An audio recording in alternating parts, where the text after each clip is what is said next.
Hello guys, it's me, Sir Dan Apostol. So in this video, we are going to discuss on how to find the derivative of a given function using its definition. So yung derivative pala is very important in evaluating function. So to solve for the derivative of a given function, kailangan natin tong formulang to. So we have f prime of x is equal to limit f of x plus h minus f of x all over h as h approaches to 0. Sometimes ang derivative natin, sinusulat yan as dy over dx. So, explain muna natin kung ano tong formulang to. Kasi para mas maintindihan natin when it comes to solving examples. So, itong part na to, this part, it means that we are going to substitute lahat ng x natin to x plus h. So, papalitan lang natin lahat ng x ng ating given function ng x plus h. And this part, itong f of x, this is our given function. So, yung function na given, ayun lang ilalagay natin dyan. Then, over h. As h approaches to 0. Okay, so let's have these examples. Example number 1. Find the derivative of f of x is equal to 2x plus 3. So again, using the formula, f prime of x is equal to limit f of x plus h minus f of x all over h as h approaches to 0. So ito yung gagamitin natin. Ang first natin gagawin is to substitute all our x in our given function as x plus h. So, magiging equals to limit. So, yung ating function which is 2x. So, magiging 2. Then, yung x natin, x plus h. Papalitan natin ng x plus h plus 3. So, ito yun. Itong part na yun. Itong part ng f of x plus h. Then, minus f of x, itong f of x, which is our given function. So, minus 2x plus 3. Then, over h as h approaches 0. So, i-simplify lang natin, distribute natin to. So, distribution 2 sa x and h. So, distributive property of multiplication. So that is equals to the limit 2 times x, that is 2x, 2 times h, that is 2h. So 2h plus 3. Then nagsusubtract tayo dito. So meaning, ang sinusubtract natin ay binomial. So mag-change ng sign yung ating subtrahend. So magiging negative to, magiging negative 2x. Then magiging negative 3. So, i-distribute lang natin yung ating sign. Okay? Then, over h. As h approaches to 0. So, hindi pa natin pwedeng i-substitute yung h, yung value ng h na 0 sa ating denominator kasi magiging undefined yung ating sagot. So, therefore, kailangan pa natin i-simplify. So, pwede na natin i-cancel tong 2x and minus 2x. Then, itong 3 minus 3. Kasi 0 naman yan. So, ang matitira sa ating function ay limit is equal limit 2h over h as h approaches to 0. So, pwede pa natin itong masimplify dahil h divided by h, that is 1. So, matitira na lang ay limit equals 2. Therefore, as h approaches to 0. So, wala na tayong h.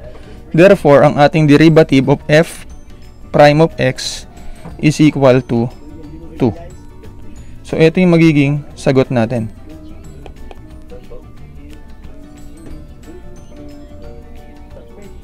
So, next, example number 2. Find the derivative of f of x is equal to 4x squared minus 9x. So the same process, gagamitin pa rin natin yung formula which is f prime of x is equal to limit. So that is f of x plus h minus f of x all over h as h approaches to 0. So the same process, lahat ng x natin dito, papalitan lang natin ng x plus h. So that is equal to limit. So yung function natin ay 4. Yung x palitan natin ng x plus h. So x plus h square minus 9. Then yung x ulit, x plus h. Then minus yung f of x natin which is 4x square minus 9x. Then all over h as h approaches to 0. So simplify natin, so that is equals to limit. So 4, ito ay square of binomial. So pwede natin i-apply yung ating formula. So square the first term, so that is x square. Then twice the product of the first and last term, so that is plus 2x plus h, xh. Then square the last term which is h square. Then distribute natin to, so that is negative 9x distribute negative 9h. Then again subtraction to, so magiging negative yung 4x square, then magiging positive yung 9x. Then simplify natin all over h as h approaches to 0. So equals to limit. So distribute natin to sa ating mga terms.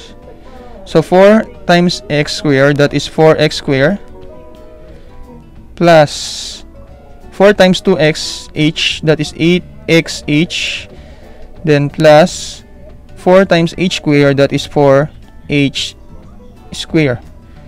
Then minus 9x minus 9h minus 4x square minus 9x all over h as h approaches to 0. So pwede natin i-cancel tong 4x square and negative 4x square. Itong plus pala to. Itong plus 9x and minus 9x. So matitira dyan ay equals to limit 8x h plus 4h square minus 9h all over h. So again, kailangan nating ma-eliminate yung h sa ating denominator kasi pag sinubstitute natin yung 0 dyan, magiging undefined. So as h approaches to 0. So simplify muna natin, i-factor out natin yung h sa ating numerator. So factor out h, so that is limit h. So matitira dito sa first term ay 8x. Then dito sa second term plus 4h, babawasan lang natin ng isa. Then minus 9 all over h as h approaches to 0. So that is equals to, so cancel, ang matitira ay limit 8x plus 4h minus 9 as h approaches to 0. So pwede na nating i-substitute yung ating h sa ating given function. So that is equal to limit 8x plus 4 times 0 minus 9. So as h approaches to 0, so ang magiging sagot natin dito ay f prime of x is equal to 8x minus 9. So ito yung magiging derivative natin. Okay? So 4 times 0 kasi 0, so matitira na lang ay 8x minus 9. So let's have this example number 3. Find the derivative of f of x is equal to 3x squared minus 6x plus 1. So the same process pa rin, f prime of x is equal to limit of f of x plus h minus f of x all over h as h approaches to 0. So again, palitan lang natin yung mga x natin dito ng x plus h. So that is equals to limit. So ang function natin ay 3. Then palitan natin yung x ng x plus h square minus 6 times x plus h plus 1.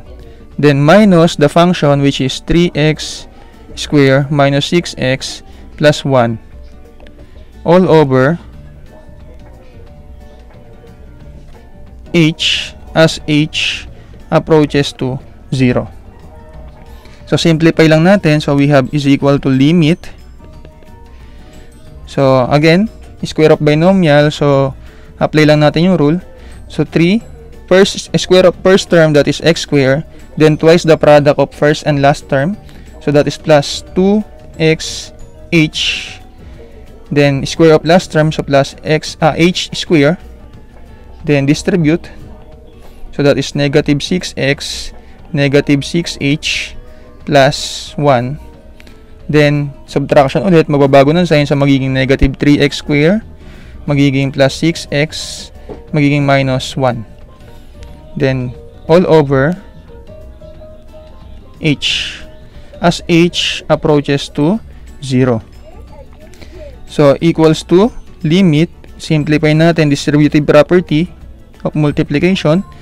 So that is 3x square plus 6xh plus 3h square minus 6x minus 6h plus 1 minus 3x square plus 6x minus 1 all over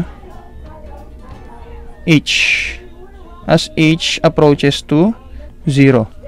So ano yung mga pwede natin dito makancel? Pwede nang makancel yung 3x square, then pwede rin makancel yung negative 6x and positive 6x and 1 and negative 1. So ang matitira dyan ay equals to limit 6xh plus 3h square minus 6h all over h. So again, hindi pa tayo pwedeng mag-substitute ng ating h approaches to 0. Hindi pa tayo pwedeng mag-substitute nun dahil magiging undefined yung ating function. So first, i-factor out muna natin yung h sa ating numerator. So factor out h. So that is, matitira sa first term ay 6x, then plus 3h minus 6 all over h as h approaches to 0. So cancel. Ang matitira ay, so that is equal to limit 6x plus 3h minus 6 as h approaches to 0. So gagawin lang natin is papalitan natin yung h ng 0. So magiging is equal to 6x plus 3 times 0 minus 6. So that is 6x minus 6. So yung ating derivative is f prime of x is equal to 6x minus 6. So ito yung ating magiging sagot. So I hope nakatulong tong video natin for you to understand on how to get the derivatives of a given function using the definition of derivative. Thank you for watching this video and I hope to see you on our next upload. God bless everyone!